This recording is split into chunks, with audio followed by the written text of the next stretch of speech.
Hi everyone, it's Meena Varnazarka, a first year MBBS student at the Guwahati Medical College.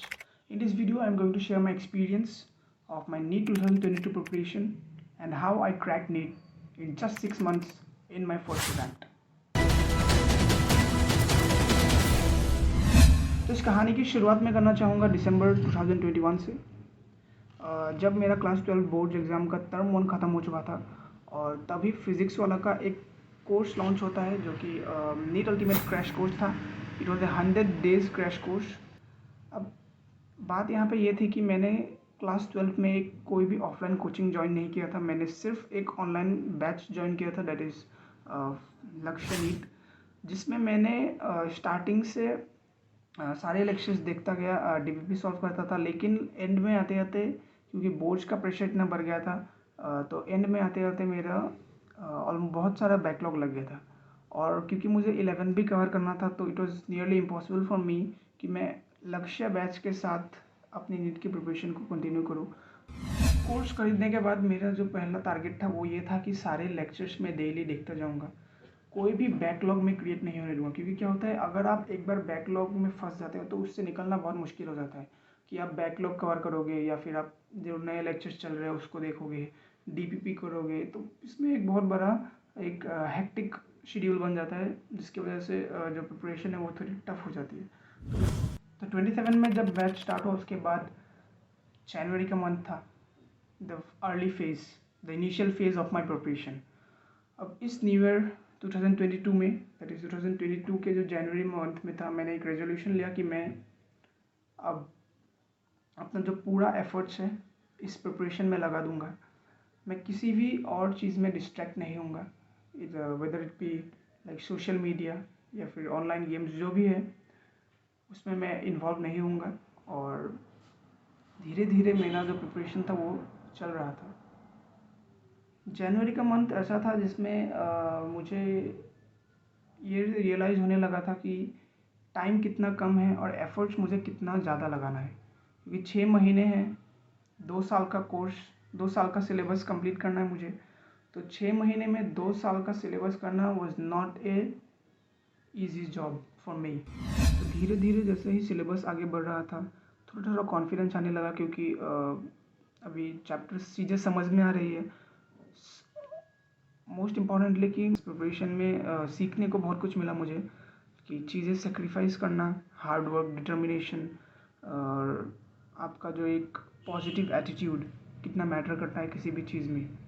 Not only in preparation, NEET, in any kind of entrance exam, लेकिन किसी भी चीज़ में, किसी भी काम को करने के लिए आपको सेक्रीफाइस करना पड़ेगा, आपको हार्ड वर्क, आपको डिटर्मिनेशन चाहिए होगा. तो वो चीज़, बहुत सारी चीज़ें मैंने सीखी इस पूरी जर्नी में. तो बढ़िया चल रही थी चीज़ें, और प्रिपरेशन चलता गया. मैं टेस्ट देता गया, डीपीपी सॉल्व करता था, और टेस्ट में जो गलतियाँ हुई उनको एनालिसिस करता था कि आज मार्क्स नहीं है तो किस लिए मार्क्स नहीं है, क्या क्या वो टॉपिक्स हैं मैंने जो कवर नहीं किया, या फिर क्या वो टॉपिक्स है जो मुझे और ध्यान देने की ज़रूरत है. तो ये सब चीज़ें जो है वो मेरे साथ साथ चलती जा रही थी. तो मेरा जो शेड्यूल था वो ये था कि सुबह उठा, मैं सुबह उठ के ब्रश करके, ब्रेकफास्ट कर वगैरह करके, जो फर्स्ट लेक्चर था, मैं 9 बजे के आसपास मेरा फर्स्ट लेक्चर था फिज़िक्स का. तो 2 घंटे के फिज़िक्स का लेक्चर देखा मैंने, साथ के साथ नोट्स बनाया. तो उसके तुरंत बाद डीपीपी सॉल्व किया, साथ ही साथ जो टॉपिक पढ़ाया गया उसको थोड़ा रिवाइज़ किया. फिर उसके बाद केमिस्ट्री का लेक्चर देखता था. केमिस्ट्री में मेनली लेक्चर के साथ ही वही नोट्स बनाता था. फिर अगर कोई फार्मूला, अगर फिजिकल केमिस्ट्री है तो फार्मूला के लिए अलग से फार्मूला शीट्स बनाता था, क्योंकि जब आप एक साथ सारे फार्मूलाज को देख लेते हो तो वो जो है न्यूमेरिकल्स करने में आसानी होती है. तो फार्मूला शीट बना लिया. फिर उसके बाद डीपीपी सॉल्व कर लिया. तो और पिछले जो कुछ चैप्टर्स है, फिर पीछे के जो टॉपिक्स है उनको थोड़ा रिवाइज कर लिया, उनके कुछ क्वेश्चंस कर लिया, ताकि वो जो चीज़ें 2-3 दिन पहले जो चीज़ें पढ़ी थी वो फेड आउट ना हो जाए. ओके. तो वो सब चीज़ बहुत इंपॉर्टेंट है कि आप कैसे आप एक चैप्टर को आप करते जा रहे हो, साथ ही साथ आप पीछे के चैप्टर्स को भी रिवाइज करना है. आपको ऐसा नहीं कि पूरा चैप्टर रिवाइज करना है, आप 1-2 क्वेश्चंस लगा लो, है ना. 1-2 क्वेश्चन आज मान लो आप अभी आप मान लो इलेक्ट्रोकेमिस्ट्री पढ़ रहे हो, तो अब जब आप इलेक्ट्रोकेमिस्ट्री पढ़ रहे हो तो आप इलेक्ट्रोकेमिस्ट्री के क्वेश्चंस कर रहे हो, इलेक्ट्रोकेमिस्ट्री क्वेश्चन प्रैक्टिस करो। साथ ही साथ आप क्या करो, केमिकल काइनेटिक्स जो आपने 2-3 दिन पहले पढ़ा लिया है तो उसके भी 1-2 क्वेश्चंस लगा लो। अगर आपको उससे नहीं बन रहे तो आप फिर से जो टॉपिक जो कंसेप्ट है उसको फिर से रिवाइज करो, ठीक है। तो वैसे मैं केमिस्ट्री के लिए करता था। फिर केमिस्ट्री के बाद मेरा बायोलॉजी का मैं लेक्चर देखता था। बायोलॉजी का जब लेक्चर देखा था तो मैं बायोलॉजी के सेम ही साथ के अनुसार नोट बनाया। फिर इसके बाद उस नोट्स को रिवाइज़ किया। रिवाइज़ करने के साथ ही मैंने एनसीईआरटी रीड की, एनसीईआरटी की जो मेन पॉइंट्स हैं उनको हाईलाइट किया और उसके बाद टीपीपी सॉल्व की। तो वैसे ही चलता गया।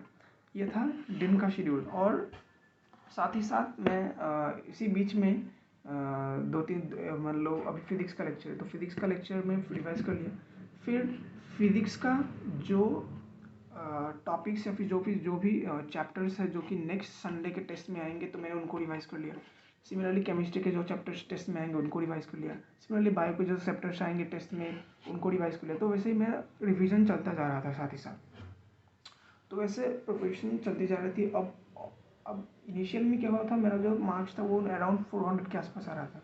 अभी 500-550 के आसपास मार्क्स आने लग गए थे तो थोड़ा सा कॉन्फिडेंस आने लगा था। लेकिन अभी भी मार्क्स एक मतलब 550 या 500, 520, 510 तो उसी में अटक गया था। लेकिन इंक्रीज़ नहीं होता। 600 प्लस रेयरली होता था कि जब 600 प्लस जाता था। जब ये कोर्स ख़त्म होने को आ चुका था तभी मेरा 12th का बोर्ड एग्ज़ाम भी शुरू हो चुका था, ऑलमोस्ट शुरू होने वाला था। और तब एक प्रेशर था कि अभी मैं बोर्ड्स में फोकस करूँ या नीट में। तो मैंने सोचा कि क्योंकि बोर्ड्स का जो टॉप सिलेबस है वो भी तो नीट का ही सिलेबस है। अगर मैं नीट के सिलेबस को, नीट के टॉपिक्स जो हैं उनको अगर मैं अच्छे से कवर अप कर लेता हूँ तो मुझे अलग से कुछ पढ़ने की ज़रूरत नहीं है। वही सब चीज़ें हैं, वही सब कॉन्सेप्ट्स हैं, बस इसको मुझे थोड़ा सब्जेक्टिव वे में लिखना होगा बोर्ड्स में। अब नीट में मुझे ऑब्जेक्टिव से स्टिक मारना है, ओके। लेकिन क्योंकि बोर्ड्स में थोड़ा सब्जेक्टिव में लिखना है तो अगर मैं अच्छे से समझ लेता हूँ चीज़ों को तो मैं आराम से अपने लैंग्वेज में लिख सकता था। तो साथ ही साथ मैंने बोर्ड्स में के लिए कुछ अलग से ऐसा कुछ प्रिपरेशन नहीं किया। मैंने सिर्फ मेरा नीट का जो प्रिपरेशन था उसी को कंटिन्यू किया। इवन एक और बात बताना चाहूँगा, इंटरेस्टिंग बात, कि मेरा जो फर्स्ट एग्ज़ाम था बोर्ड्स का, केमिस्ट्री का एग्ज़ाम था। तो केमिस्ट्री के एग्ज़ाम से एक दिन पहले रात को मैं बायोलॉजी का पढ़ रहा था, बायोलॉजी का लेक्चर देख रहा था। I think environmental, I think pollution या ऐसा कुछ, pollution, I think the last chapter biology का जो लास्ट इकोसिस्टम का जो पार्ट था, इकोसिस्टम का आई थिंक लास्ट चैप्टर, हाँ। तो इकोसिस्टम का जो लास्ट चैप्टर है वो पढ़ रहा था मैं केमिस्ट्री के बोर्ड एग्ज़ाम के एक रात पहले। क्योंकि मुझे ये पता था कि अगर मेरे बोर्ड्स में 70%, 80% या फिर 85% भी आएंगे, अगर 90% नहीं भी आएंगे तो मुझे उससे कुछ फ़र्क नहीं पड़ने वाला। लेकिन अगर मेरा नीट में इन केस मेरा अच्छा मार्क्स नहीं आया तो मेरा 1 साल चला जाएगा।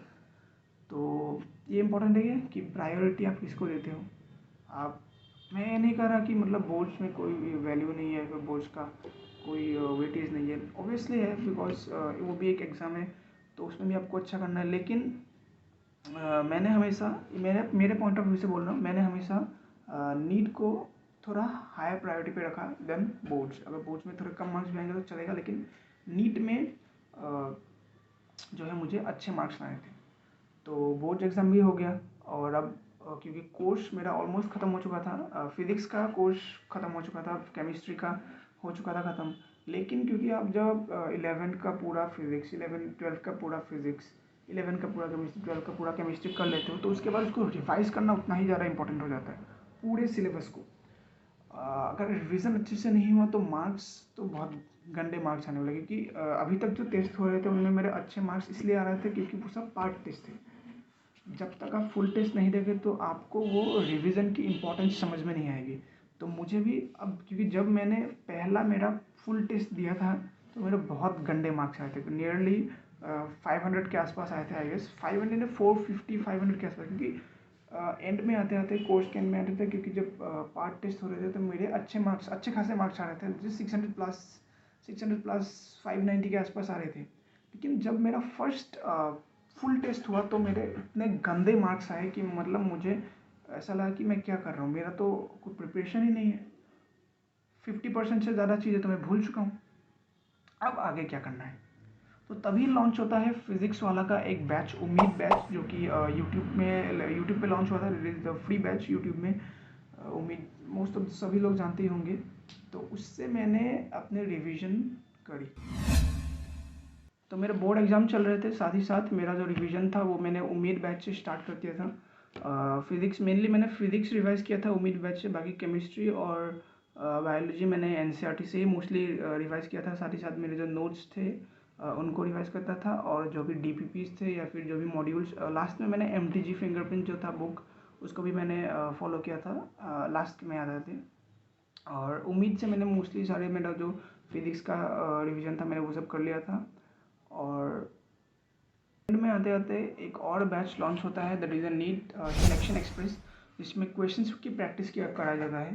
तो वो एक बहुत ही इम्पोर्टेंट बैच मैं मानता हूँ, क्योंकि उसमें क्या होता था, जो भी कंसेप्ट है उसको एक बार फिर से शॉर्ट में एक्सप्लेन किया जाता है, साथ ही साथ जो क्वेश्चन है उनको प्रैक्टिस कराया जाता है। सपोज जीओसी, तो जीओसी का एक लेक्चर हो गया, तो उसमें जीओसी के जो कंसेप्ट है लाइक रेजोनेंस हो गया, इंडक्टिव इफेक्ट हो गया, हाइपर कंजुगेशन वगैरह, तो ये सब चीज़ें हैं जो है शॉर्ट में एक बार एक्सप्लेन करा दिया जाता है, और उसके बाद उनके ऊपर क्वेश्चंस जो है प्रैक्टिस कराया था। तो वो एक बहुत ही ज़्यादा बेनिफिशियल मुझे लगा, क्योंकि एंड में बहुत क्वेश्चंस की प्रैक्टिस बहुत करनी थी। वो इम्पोर्टेंट है बहुत, कि आप जितना ज़्यादा क्वेश्चन प्रैक्टिस करोगे, आपका जो एक स्पीड है या फिर आपका जो एक टेम्परामेंट है एग्ज़ाम का, वो सेट हो जाता है।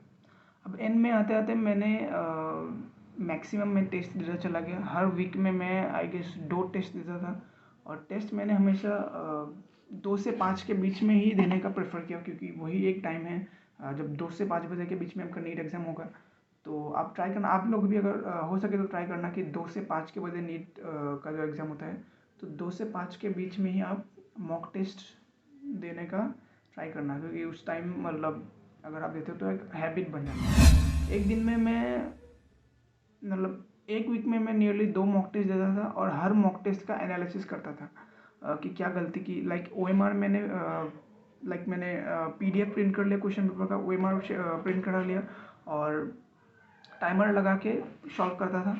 फिर उसी ओएमआर के पीछे मैं क्या करता था, जो भी मेरे क्वेश्चन गलत हुए उसमें क्या कॉन्सेप्ट्स थे जो मैं भूल गया था, उनको मैं शॉर्टली लिखता चला गया। तो जब लास्ट के फेज़ में, दैट इज़ जून के स्टार्टिंग में आई गेस आसाम में फ्लड हुआ था, तो हमारे वहाँ के एरिया में भी फ्लड हो गया, तो इलेक्ट्रिसिटी चला गया। तो वो एक बहुत ही मतलब मैं कहूँगा मुश्किल फेज़ था, क्योंकि वहाँ पे पानी ऑलमोस्ट हमारे घर में नहीं घुसा, लेकिन ऑलमोस्ट घर के अंदर घुसने वाला था, और इलेक्ट्रिसिटी चली गई थी। 3-4 दिन तक इलेक्ट्रिसिटी नहीं थी, तो पढ़ने में भी दिक्कत हो रहा था, मोबाइल का चार्ज ख़त्म हो रहा था ऑलमोस्ट। तो लेकिन ये सब चीज़ें टेम्परेरी है ना, तो ये सब चीज़ें आएंगी आपको टेस्ट करने के लिए, और यही वो सब चीज़ें हैं। मैं मानता हूँ कि जब प्रिपरेशन में कुछ डिफ़िकल्टीज आती हैं, तो यही सब चीज़ें हैं जो आपको स्ट्रांग बनाती है। तो एंड में आते आते मेरा जो मॉक टेस्ट में मार्क्स था वो इंक्रीज़ नहीं हो रहा था। मुझे बहुत डर लग रहा था, क्योंकि 550 560 के अराउंड मेरे मार्क्स आ रहे थे, और मेरा जो टारगेट था वो 650 प्लस था। तो मुझे किसी भी तरीके से 650 प्लस मार्क्स लाने थे, जो कि मुझे इम्पॉसिबल सा दिख रहा था, क्योंकि मेरे मार्क्स इंक्रीज़ नहीं हो रहे थे, या तो 550 560 के आसपास ही आ रहे थे फुल टेस्ट में, कंप्लीट फुल सिलेबस टेस्ट में।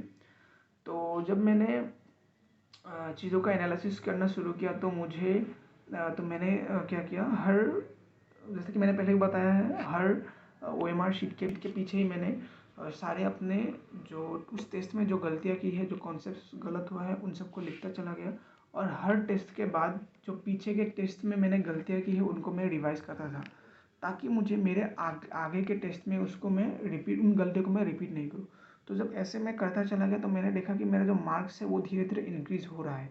तो एक अंदर से कॉन्फिडेंस भी आ रहा था कि हाँ यार, कि मैं कर सकता हूँ, इस एग्ज़ाम को क्रैक कर सकता हूँ, और एक अंदर से कॉन्फिडेंस भी आ रहा था। The last week of the preparation, जब जुलाई का I think 10th of July के आसपास, जब आखिरी हफ्ता बचा था नीट एग्ज़ाम को, तभी एक और सीरीज़ लॉन्च होता है फिजिक्स वाला से, that is the marathon series, जिसमें पूरा सिलेबस एक बार फिर से रिवाइज कराया जाएगा। तो मैंने पूरा सिलेबस एक बार फिर से रिवाइज किया, दैट इज़, और लास्ट में प्रिपरेशन के एंड में जो एक फाइनल बूस्ट चाहिए होता है, तो वो इस मैराथन सीरीज़ ने किया। इस मैराथन सीरीज़ ने वो एक फाइनल टच दिया उस प्रिपरेशन को, जो कहीं ना कहीं इस मैराथन के बिना अधूरी थी।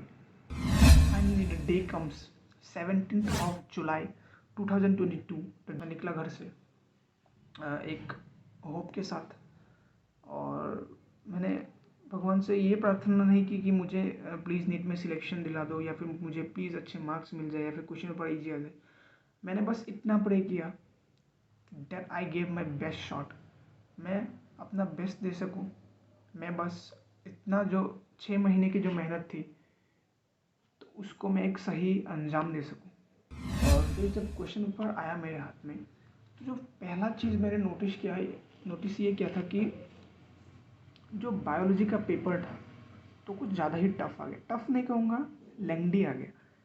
बायोलॉजी का पेपर टफ कब होता है? जब वो टाइम कंज्यूमिंग होता है।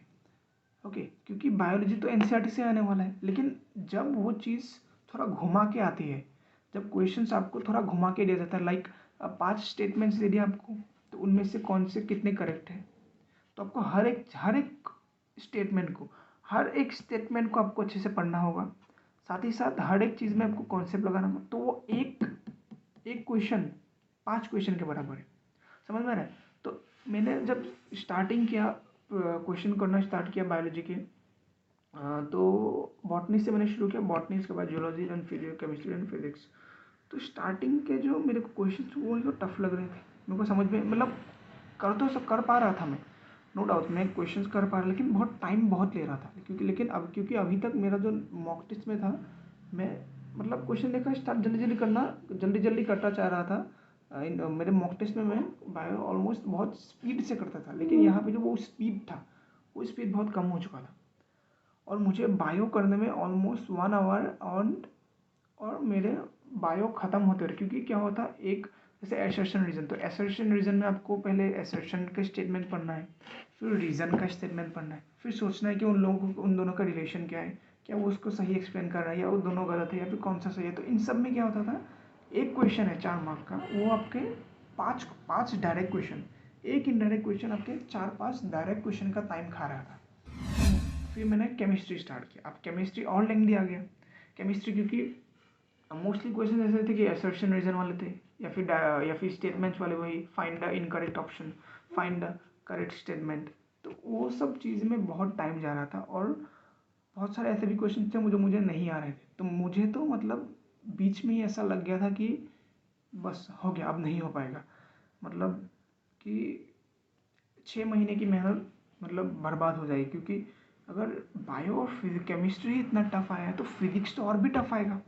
क्योंकि जनरली क्या होता था, मॉक टेस्ट में जब मैं देता था, तो बायो और केमिस्ट्री तो मॉडरेट आता था, और फिजिक्स टफ आता था। अब यहाँ पे बायो और केमिस्ट्री इतना टफ है, तो फिजिक्स तो और भी टफ होगा, तो उसमें तो और टाइम लगेगा।